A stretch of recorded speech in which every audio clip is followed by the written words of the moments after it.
So, what is a qubit? I've seen this in the Bible many times, and let's take a look what a qubit is. So, according to this, a qubit, let's zoom in. A qubit is an ancient unit of length used in the Bible.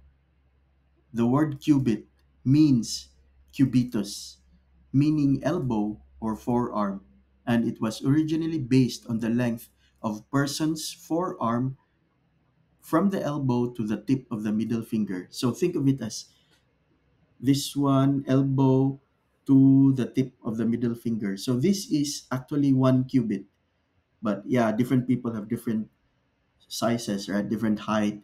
And so they have approximately 18 inches for one cubit. 18 inches. So one ruler is 12, right? 1 foot, the 12. So 1.6, that's one, sorry, 1.5, right?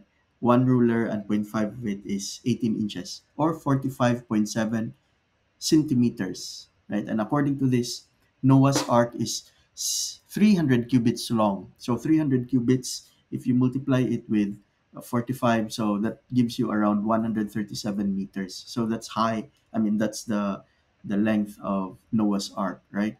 And the cubit was not standardized unit and varied among different cultures and time period. So like one example here is the longest cubit mentioned in the Bible is the royal cubit, which is 52.4 centimeters, right? Which is quite bigger or like longer than 45. So let's discuss this in the next video. And I hope you learned today what is a cubit.